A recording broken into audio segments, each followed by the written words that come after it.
तारीख थी 19 जनवरी 2026। सुबह सुबह का वक्त था। तभी आगरा की एक शू फैक्ट्री में काम करने वाले कर्मचारियों ने अपने मालिक को फोन लगाया और मालिक ने जैसे ही फोन उठाया, कर्मचारी घबराते हुए बोला कि साहब आप जल्द से जल्द फैक्ट्री आ जाइए, यहाँ बहुत कुछ हो चुका है। और फिर कर्मचारी ने अपनी लड़खड़ाती आवाज में फैक्ट्री के मालिक को जो कुछ बताया, उसे सुनने के बाद मालिक की हालत खराब हो गई और वो भागते हुए अपने फैक्ट्री पहुंचा। फैक्ट्री पहुंचने के बाद उन्होंने वहां पर जो नजारा देखा, उनके होश उड़ गए, जिसके बाद तत्काल इसकी सूचना पुलिस को दी गई। पुलिस ने इस मामले को बड़ी ही गंभीरता से लिया और जब इस पूरे मामले का खुलासा हुआ तो हर कोई हैरान रह गया कि आखिर कोई ऐसा कैसे कर सकता है। देखा जाए साथियों तो आगरा में ढेरों जूता बनाने वाली फैक्ट्रियां हैं। कहा जाता है कि यहाँ पर करीब 6 से 7 हजार कंपनियां जूता बनाने का काम करती हैं। लेकिन 19 जनवरी 2026 को आगरा की एक फैक्ट्री में जो कुछ हुआ वो बेहद ज्यादा चौंकाने वाला था। अब हुआ ये कि 19 जनवरी 2026 को आगरा के सिकंदरा क्षेत्र में रोजर शू इंडस्ट्री में जब सुबह सुबह कर्मचारी पहुंचे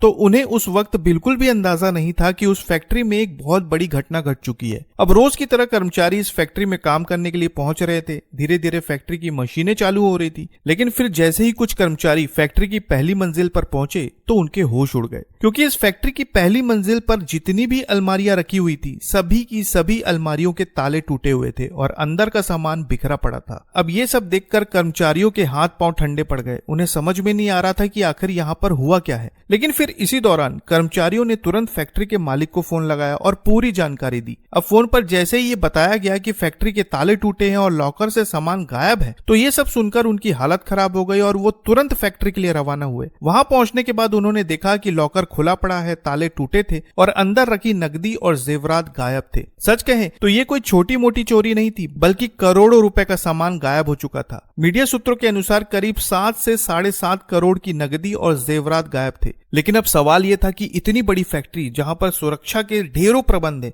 वहां पर इतनी बड़ी चोरी हुई कैसे। अब ये सब देखने के बाद फैक्ट्री मालिक ने तत्काल इसकी सूचना पुलिस को दी और सूचना मिलते ही पुलिस की टीम मौके पर पहुंची। सबसे पहले उन्होंने फैक्ट्री परिसर को सील किया और फिर टूटे ताले, खाली लॉकर और बिखरा सामान बारीकी से देखा। शुरुआती जांच में यही सामने आया कि इस चोरी को पूरी प्लानिंग के साथ किया गया था। लेकिन सोचने वाली बात यह थी कि आखिर फैक्ट्री के अंदर की पूरी जानकारी किसके पास थी। कौन जानता था कि फैक्ट्री की पहली मंजिल पर इतना सारा सोना और कैश रखा हुआ है। अब इस मामले की तहकीकात करते हुए पुलिस ने अज्ञात चोरों के खिलाफ FIR दर्ज की और अपनी जांच में जुट गई। लेकिन फिर जैसे ही करोड़ों की चोरी की बात सामने आई, पूरे पुलिस महकमे में हलचल मच गई। इस मामले को बड़ी ही गंभीरता से लेते हुए पुलिस ने एक विशेष टीम का गठन किया और टीम को साफ निर्देश दिए गए कि जल्द से जल्द इस मामले का खुलासा किया जाए। अब टीम ने अपनी जांच शुरू की। सबसे पहले फैक्ट्री के आसपास और रास्तों में लगे CCTV कैमरों की फुटेज खंगाली गई। घंटों की रिकॉर्डिंग देखी गई और इसके बाद कुछ संदिग्ध गतिविधियों को चिन्हित किया गया और आने जाने वाले रास्तों का पूरा खाका तैयार किया गया। और फिर अपनी जांच के दौरान पुलिस को कुछ ऐसे सुराग मिले जिसकी वजह से इस केस की पूरी दिशा ही बदल गई।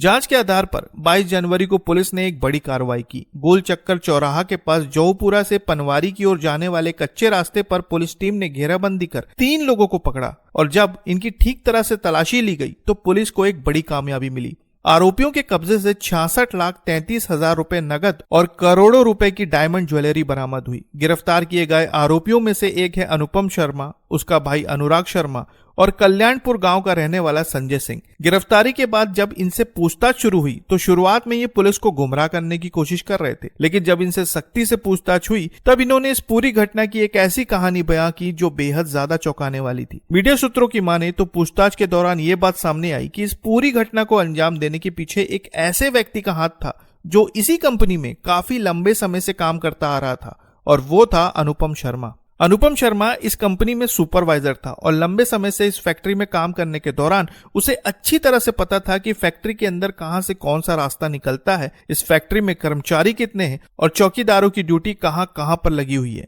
अनुपम शर्मा से जब पूछताछ हुई तो उसने बताया कि कुछ दिन पहले उसने फैक्ट्री मालिक को लॉकर में कैश और ज्वेलरी रखते हुए देखा था और यहीं से उसके मन में एक प्लान बनने लगा। उसने सबसे पहले इस बारे में अपने भाई अनुराग शर्मा और अपने दोस्त संजय सिंह को बताया और जब उन्होंने ये बात सुनी तो उन्होंने तय कर लिया कि वे इस घटना को अंजाम देंगे और घटना को अंजाम देने के बाद सारी रकम को आपस में बांट लेंगे। लेकिन इसी दौरान जब अनुपम शर्मा से आगे की पूछताछ हुई तो एक बेहद चौंकाने वाली बात पता चली। असल में अनुपम शर्मा चोरी की इस वारदात को इसलिए अंजाम देना चाहता था ताकि वो अपनी गर्लफ्रेंड के साथ बेंगलुरु में सेटल हो सके। उसने बताया कि उसकी आमदनी इतनी नहीं थी कि वो अपनी गर्लफ्रेंड के साथ सपने पूरे कर सके और इसलिए उसने ये रास्ता चुना। अब वही है कि घटना वाली रात को अनुपम शर्मा फैक्ट्री के पीछे वाले रास्ते पर पहुंचा। फैक्ट्री के पीछे वाले रास्ते पर लगे अर्थिंग पाइप के सहारे वो तीसरी मंजिल पर चढ़ा और वहां से फैक्ट्री की पहली मंजिल पर पहुंच गया। पहली मंजिल पर पहुंचने के बाद उसने वहां का शीशा तोड़ा और सीधा अंदर घुस गया। अंदर घुसते ही उसने सबसे पहले ऑफिस में लगे सीसीटीवी कैमरों का मुंह ऊपर किया और फिर